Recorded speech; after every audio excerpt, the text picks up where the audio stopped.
आचार्य स्वामी जगत गुरु रामानंदाचार्य जी महाराज जो है एक बार अब तीर्थ यात्रा में गए तो श्रृंगेरी मठ के उस समय के आचार्य श्री भारती तीर्थ जी महाराज वो अपने छोटे भाई मध्वाचार्य जी को लेकर आए, निवेदन किया कि आप हमारे भाई मध्वाचार्य को उपदेश करें। अनुज मोर चहत करण वेद भाष्य महाराज, वेदों पर भाष्य करना चाहते हैं, आप उनको आशीर्वाद दीजिए। तो आशीर्वाद दिया स्वामी जी ने और फिर उन्होंने वेद पर भाष्य किया है। स्वामी रामानंदाचार्य के शिष्य के का प्रभाव का विस्तार हुआ।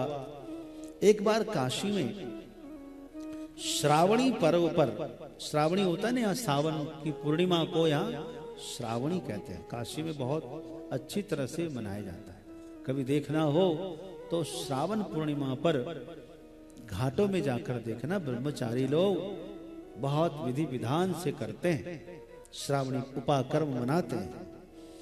तो धर्माचार्यों की, विद्वानों की सभा हुई। इस सभा में यवनों के अत्याचार पर विचार विमर्श चल रहा था कि इस समय यवन लोग लगता है हिंदुओं को समाप्त करके छोड़ेंगे और इसका अब कोई उपाय नहीं है। धर्माचार्यों ने जगत गुरु रामानंदाचार्य से कहा कि स्वामी जी आप कुछ उपाय करें कि कैसे भी करके काशी में धर्म की रक्षा हो। काशी बचेगी तो एक दिन पूरे विश्व को फिर से सनातन धर्म में जोड़ने के लिए हमें शक्ति मिल जाएगी। काशी में इतनी सामर्थ्य है, इतनी शक्ति है कि पूरे विश्व को ज्ञान से प्रकाशित कर सकती है। काशते प्रकाशते चकाशते इति काशी। हाँ, यहां तो कम से कम बचना चाहिए धर्म, यहां रक्षा हो, शास्त्र की रक्षा हो, जो पढ़ने वाले हैं उनकी रक्षा हो, ब्रह्मचारियों की रक्षा हो, परंपरा की रक्षा हो, हमारे तिलक की रक्षा हो, जनेऊ की रक्षा हो, चोटी और माला की रक्षा हो, बेटियों की चोटी की रक्षा हो, लज्जा की रक्षा हो। यह सब विश्वास लेकर सब लोग आए। स्वामी जी से सबने निवेदन किया और सबने, स्वामी जी ने सबको धैर्य बधाया और कहा कि आप विश्वास करिए कि निश्चित ही धर्म की रक्षा यहां होगी। और उस समय में जगत गुरु रामानंदाचार्य ने यवनों को, मुसलमानों को शिक्षा देने के लिए काशीपुरी से ही अपनी अचिंत्य शक्ति को प्रेरित किया। अचिंत्य शक्ति मतलब योग माया, भगवान की, भगवान ने अपने में योग माया को फैलाया। उसका ऐसा प्रभाव हुआ कि जितने मस्जिदों में मुल्ला लोग जाते अजान पढ़ने, सबकी वाणी अवरुद्ध हो गई, सबको लकवा मार गया। अब तो काशी के आसपास 100 किलोमीटर के आसपास कोई अजान नहीं, सब बंद। क्यों? जो जो जाए बोलने के लिए उसको लकवा मार जाए, सबकी आवाज बंद हो गई। उस समय में मुल्ला, मौलवी, फकीर सब एकत्रित होकर के विचार करने लगे। सब जगह हाहाकार मच गया कि किसी ने हम लोगों के ऊपर यह संकट डाला है। मुस्लिमों के उस समय के पहुंचे हुए फकीर थे, नाम था इब्न नूर और मीरत, ये दो नाम के फकीर थे। ये दोनों फकीर बोले यह सब करामत किसी सिद्ध हिंदू फकीर की है, हाँ पता करो। उस समय पता करके सबकी हिम्मत यहां आने की नहीं हुई। बोले वो तो यवनों को देखते ही नहीं है, उनके पास जाए कौन। अब जो दूर से ही सबकी वाणी को अस्तंभित कर सकता है, सामने जाएंगे तो कहीं जलाकर खाक ना कर दे, तो डर के मारे कोई सामने ना आवे रामानंदाचार्य के। लेकिन ये दो फकीर इब्न नूर और मीरत नाम के जो फकीर हैं, ये ही दोनों सामने आए और जाकर आकर के विनम्र निवेदन किया, क्षमा याचना किया और सबको बुलाया। सब ने निवेदन किया कि क्षमा किया जाए, मुगलों को, यहाँ मुसलमानों को राहत दिया जाए।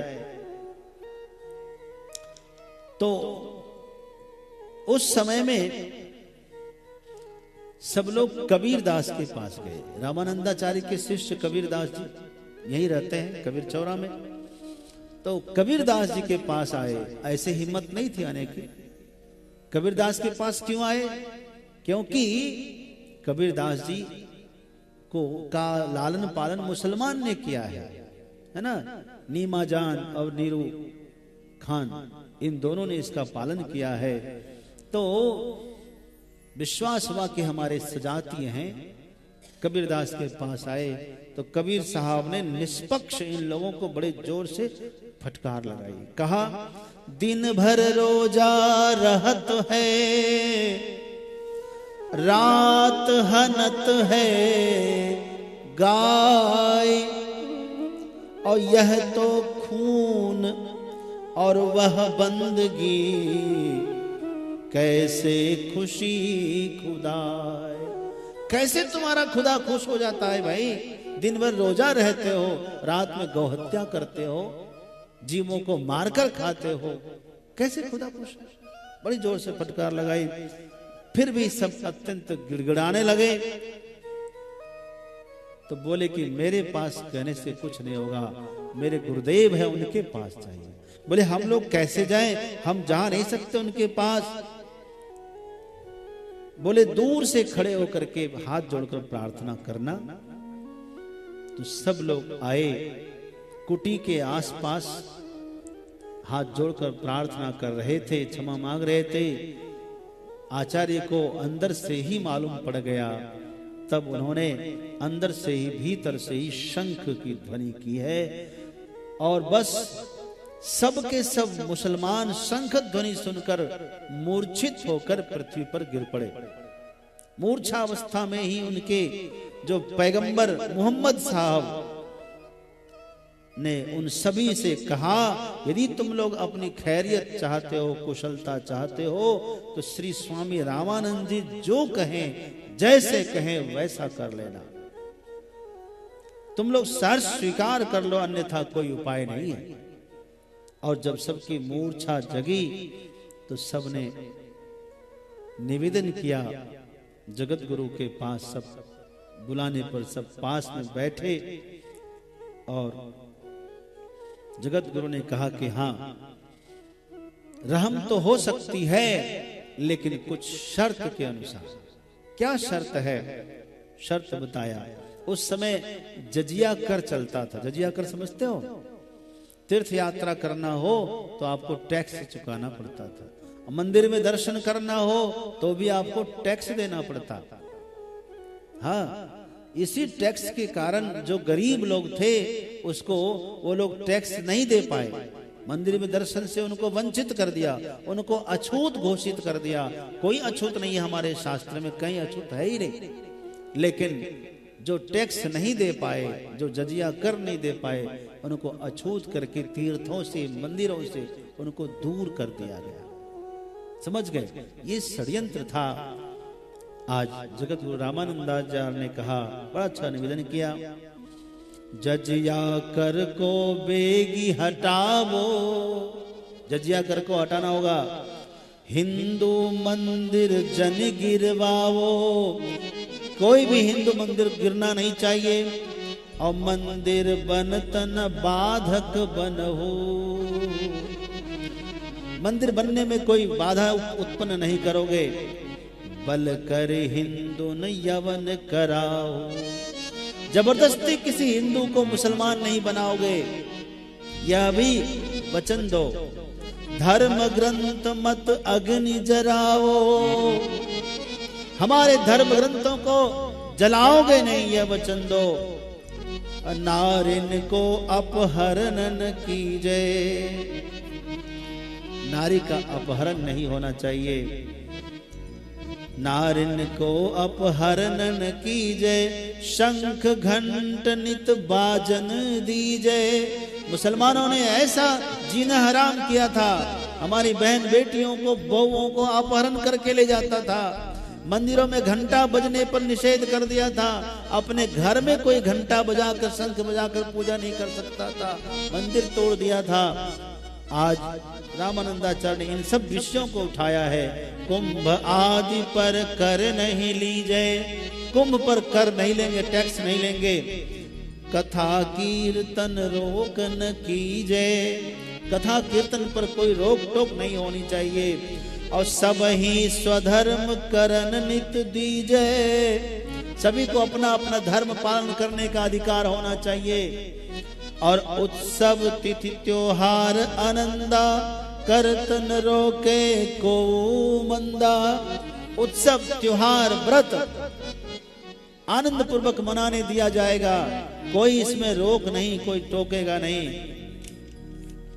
और 12वां, ब्याह समय चढ़ी पाल की हिंदू दूल्ह जाए, मस्जिद समूहे उतर के चले न अपने पाए।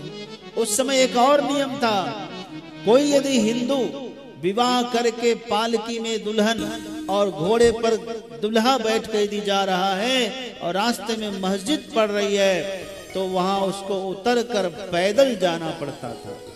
और ये बोला कि ये नियम भी नहीं होना चाहिए।